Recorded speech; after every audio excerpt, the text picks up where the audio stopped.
Bienvenue sur Africa 24. Décryptage reçoit Esmaël Emmanuel Essis, le directeur général du Centre de promotion des investissements. Avec lui, nous ferons un tour d'horizon du climat des affaires en Côte d'Ivoire. Présentez-nous le CEPICI. Alors, le Centre de promotion des investissements, comme son nom le dit, est l'agence de la promotion de l'investissement privé en Côte d'Ivoire. Le décret qu'il a créé le définit comme le guichet unique de l'investissement en Côte d'Ivoire qui a pour rôle de coordonner, de fédérer l'action gouvernementale en matière de promotion d'investissement et surtout du développement du secteur privé. Pourquoi qualifie-t-on ce centre de guichet unique de l'investissement? C'est les plaintes qui ont amené le gouvernement justement à créer cette structure qui est encensée à un guichet unique qui a pour rôle essentiellement de réduire les procédures, de réduire les formalités, de réduire les délais, de réduire les coûts de ces formalités et de pouvoir en un seul lieu, au CEPICI, avoir les informations, créer son entreprise, demander l'obtention des agréments à l'investissement et puis demander les terrains industriels.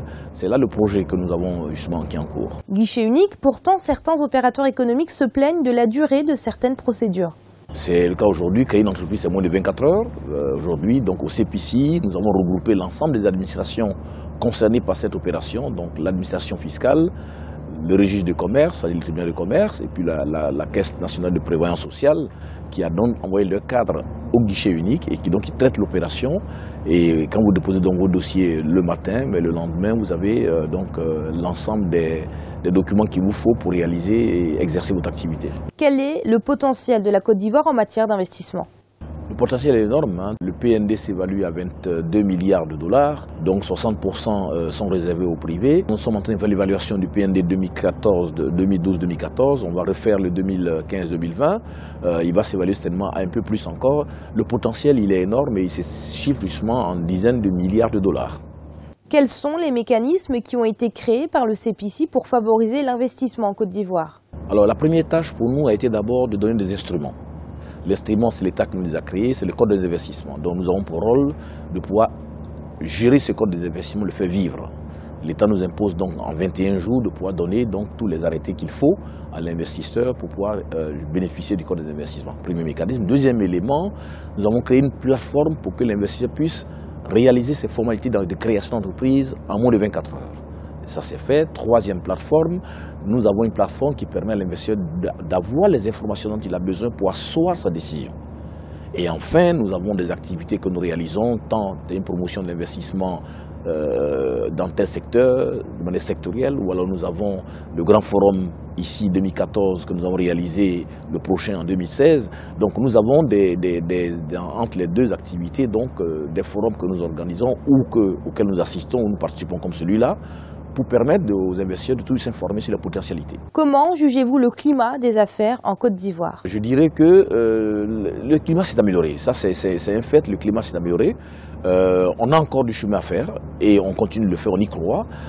Quand on sait que le Premier ministre, chef du gouvernement, nous a donné donc des objectifs qui sont dans le sens de pouvoir être atteints, il n'y a pas de quoi je vais s'inquiéter pour les choses. Mais vous savez que l'environnement des affaires, ce n'est pas des textes seulement, ce n'est pas seulement des règles, ce n'est pas seulement des décrets ou bien des arrêtés qu'on prend, c'est le vécu, c'est le quotidien, c'est la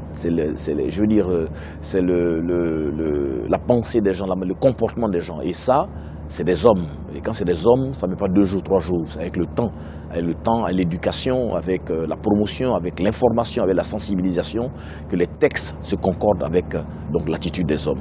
Nous y croyons, nous y travaillons avec bien sûr l'assistance et la grande implication du gouvernement de la Côte d'Ivoire. Quel est votre objectif à court mais aussi à long terme? Nous, à très court terme, nous voulons améliorer les outils de facilitation, d'information que nous avons mis à disposition de l'investissement privé qui s'est dans la Côte d'Ivoire, c'est-à-dire de manière à aller à la dématérialisation des procédures, aller à la dématérialisation des documents, de sorte que l'investisseur n'ait pas contact avec l'administration, mais qu'il puisse, de son clavier de l'ordinateur, pouvoir accéder à toutes les formalités, à tous les services de l'État. Et là, aujourd'hui, une agence qui est en Côte d'Ivoire, qui s'appelle ANTSUT, y travaille Donnons encore le temps, vous allez voir que beaucoup de choses vont changer. Deuxième chantier, c'est de pouvoir permettre, je veux dire, à l'entrepreneur national de s'exprimer. Tout à l'heure, le ministre d'État l'a dit lors de son discours, on fait de bons progrès, on fait de bonnes croissances, mais il faut que l'entrepreneur ivoirien aussi s'initie à cette croissance, s'implique dans cette croissance. Et là, c'est un chantier, je crois aussi, que nous avons pour intéresser l'Ivoirien à la chose de l'investissement et ne pas considérer que l'investissement privé est toujours l'histoire de l'étranger, mais c'est aussi une histoire nationale.